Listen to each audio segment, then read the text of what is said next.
last night at the Espys, Shane Gillis hosted. And, you never know. Hosting an award show, it seems like hell. There's a few people who do it well. Ricky Gervais, of course, is on the short list of people who do it great. It always ends up being, I think, the only way to successfully host an award show is to just think about the people that are watching on television. And that's like it's counter thinking to the natural process of being on stage and looking at an audience of people. Because you're looking at that audience and your instinct is to entertain them. But the secret sauce seems to be kind of trashing them to entertain the people at home. And while in the room, it gets a little awkward. You read the articles the next day and everybody thinks it's great. And I think, and honestly, like, award shows are the worst when it just feels like it's for the room, not just for the host, but like, when all the people, if it's like the Oscars or the Emmys or whatever, and everybody in the room is just being self-congratulatory and just feels disconnected. It's like when Will Smith, slapped Chris Rock, and then 45 minutes later got an Oscar, and the whole room was giving him a standing ovation. And all of us watching at home were like, the hell is going on? Didn't we just see this guy hit a man? And now he's getting a trophy, and everybody's giving him a standing ovation? There's a major disconnect that clicks in when that happens. That you're like, I don't understand what I'm watching anymore. I don't know. We're living in two separate worlds. So I think that the way to do any of that successfully is just to try, and it's difficult sometimes, to just try to maintain some semblance of connectivity with the people who are actually watching the show. And generally, the people watching the award show are the people who the product that is getting awarded is supposed to be designed for. You know what I'm saying? So I think Shane did that last night. It really felt like Shane was talking directly to the people. It felt like Shane was talking directly to the people at home and also his friends in the audience. Like, you know what I mean? It wasn't for ESPN. A lot of times you like on the Espys, like it almost feels like an audition where they want to show ABC, ESPN, Disney how like electric that they are. So maybe at some point, if things dry up, they can become like a sports talk personality or something like that. Shane just felt like he just understood the mission and was up there being Shane. He went up, and if you go, I mean, that's the full 9-minute monologue. If you go to that Twitter account, they did a good job of clipping it out. I start down lower here. Yeah, you start to scroll down. Okay, scroll back up, and then boom, it starts there. Like Troy, you didn't see the Espys? I did not know. Well, it was on at 8. What were you watching? Yesterday at 8, Chris Cuomo. Oh, sorry, I didn't realize. And the Espys probably didn't realize they were going head-to-head with Cuomo. And that was on News Nation? Oh, yeah. Oh, okay. It's the fastest-growing news network in the U.S. And you had to find out what was going on. Of course. So you went to News Nation. Well, that makes sense. Okay. Because I was about to say, this is a big award show you should have been watching. I didn't realize Cuomo was on at the same time. So, and I don't have DVR, so I can't watch it later. You do not have DVR? No. No, because you just go... I go on the Spectrum app, unfortunately. Smart. That's the way to do it. That's definitely the way to do it. Well, you're going to like this because part of, a lot of times, too, at these award shows, if they get political, they go all jokes aside. And then they, get their message out there so that everybody can know how they really feel about where the country's headed, which is really what you want from a comedian, actor, or athlete. Please just set us straight on everything going on in the world. Please. We need to know. We need guidance. Shane decided, and this was weird, he decided to actually keep it humorous. He decided, good. Yeah. He decided to make it jokes. And here's what he had to say. This is the Espys. This is on ABC. Like, they put it on not just ESPN, full on ABC broadcast television, which I know is near and dear to your heart, Troy. And this is what he had to say on a theater full of high-profile people. Donald Trump wants to stage a UFC fight on the White House lawn. The last time he staged a fight in D.C., Mike Pence almost died. That's funny. All right. You don't have to do that. It was fine. I didn't write it. Actually, there was supposed to be an Epstein joke here, but as it got deleted. Must have probably deleted itself, right? Probably never existed, actually. Let's move on as a country and ignore that. Isn't that Shane great? is the best. Isn't that great? Oh, yeah. We're just here. All these athletes are just like, I'm just trying. And by the way, like the Espys, it's great to see all the athletes. It's great to have moments like this and everything. But like, of all things to have an award show, to do it for sports, where they already get a trophy for being the best. Like, listen, I think all award shows are pretty crummy at this point. Pardon my language, honestly. But, like, realistically, we don't need any of these award shows. We know what we like. It doesn't matter. Plus, it's also subjective. But a sports award show specific, like, at least they don't already give trophies for movies and television and music. Sports, you literally, if you do the best, you already get a trophy. And then there's an award show where you get trophies. It's a little much. You know who I'd love to talk to? Whoever it was that started the campaign to get Shane kicked off SNL and really thought like, oh yeah, this guy's gonna get it. Yeah. We're really gonna give this guy what for. Like, whoever it was. It was that douchebag, wasn't it? Who was it? That guy who writes the fucking articles going after comedians. Phil Mushnick? No, he's got a video up where he does spoken bird poetry or something like that, and he imitates. He's basically, I guess, a failed comedian or. And was he the kind of, to your knowledge, you think he kind of started the? I believe he is the guy who dug up the old podcast, the Matt and podcast. Shane pod. And by the way, not only was Shane on stage, Matt was in the audience with his wife. Like, they're both prospering. They're both in a state of absolute prosper. Shane is doing better now. Like, undeniably, there's no way Shane would be doing this well if he had been on SNL. I mean, it's unprecedented. You know, I mean, SNL would have stopped him from succeeding on the level that he has succeeded. All that did, the cancellation of Shane Gillis really just started this train of exposure. Because once it's like, I mean, Shane Gillis is so undeniably and to an extent universally funny that I feel like everybody who gets exposed to him is like, oh my God, this dude's hilarious. Yeah. You know, I don't know anybody that's like, whoa, he's not. Anytime you hear somebody going, Shane's not funny, or like trying to discredit Shane, you go, this is not a fun person. Like, I can't imagine. I can't fathom. Like, even his little asides where he's like, you know, you don't have to applaud that hard. I didn't write it. You don't have to do it. Like, he's just in this state of so being himself that I can't imagine if somebody was like, well, Shane, no, he shouldn't be doing stuff like this. He's not funny. Well, what is funny? Yeah. You know, that's what I'd really love to know. Who do you think is funny? Who should we be focusing on right now? Because I think, and maybe my antenna are off, because this sounds funny to me, but maybe I'm totally off. You know, I thought it's just a really weird thing. I was having that moment like last night watching this going, somebody tried to destroy this guy's career. And it's like one of the all-time cultural backfires. Did they try to destroy it, or they just didn't want the heat? Who, SNL? Yeah. No. I don't think SNL tried to destroy it. I think the people who brought the heat tried to destroy it. Because it's not like an SNL producer was like, oh, I just found this random episode of Matt and Shane's pod from like 2 years ago. You know, it was an attempt. People went, like, as soon as he was announced, they had it ready.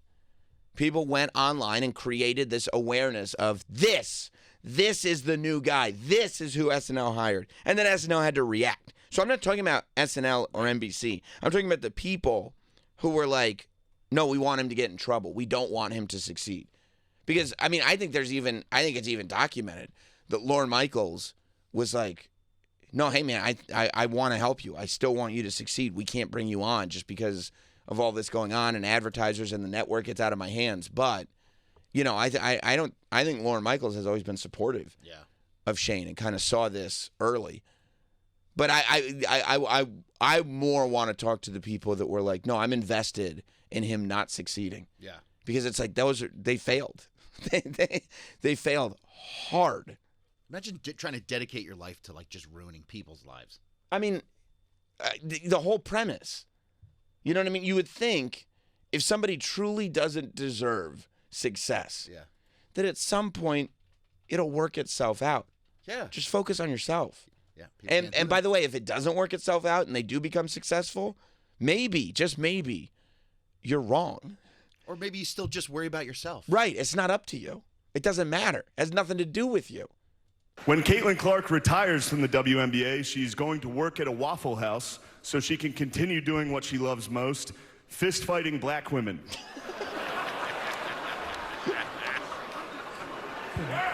That's funny. He has this way of delivering lines where he's like, listen, I know I'm not supposed to say it, but I think I can get away with it.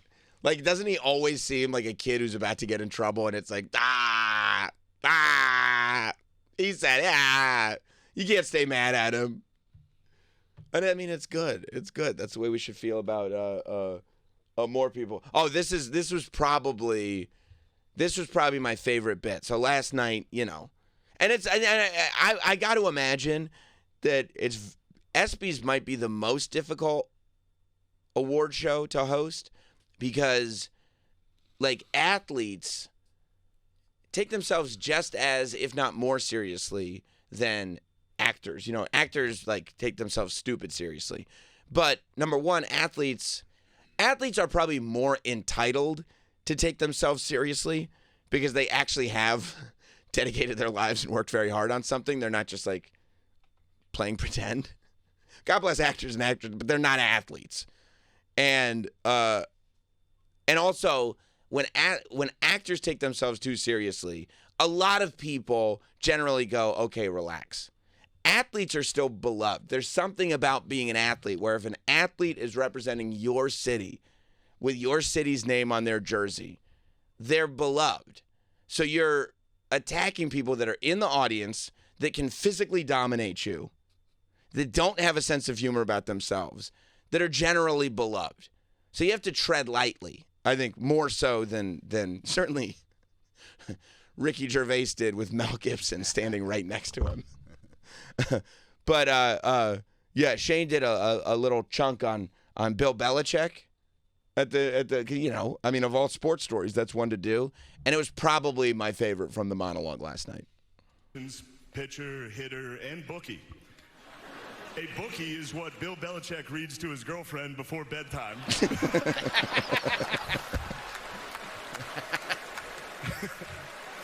Pause for a second. That chuckle. He's like so happy. He got it out. He's so happy with himself because he knows once it's been said, you can't take it back. Now it's out there. Too late. It's said. Now it's in the universe, and also now we're down this road, and we're not done yet. We haven't gotten off at the exit. Keep going. They do. They read The Very Horny Caterpillar. The Little Engine That Could But Needed a Pill First. And of course, the classic Goodnight Boobs. That's my favorite one. Also, I'm not trashing Bill Belichick. First off, he's 73 years old and he's dating a hot 24-year-old and people are criticizing him? What happened to this country? We used to be a great country. He won 6 Super Bowls. Yeah. He's dating a hot 24-year-old. Maybe if you guys won 6 Super Bowls, you wouldn't be sitting next to a fat, ugly dog wife. Pause. His face. He knows it's coming. Because, like, when he goes, like, yeah, he won 6 Super Bowls, there's almost this moment of silence where you're like, does he even know where he's going? But it's because he's like, I'm going to say it. I'm going to say it. And as he's saying it, he has this smile that can only be referred to as cheeky. this cheeky smile on his face, like he knows, yeah, I'm doing it. I'm gonna do it. I want to know who's in the writers' room with him, because I just love that. Like clearly, it was a group of people who were writing with him in mind, because this it just doesn't feel like typical writing for an award show. Fat ugly dog wives. Oh, yeah. Keep going.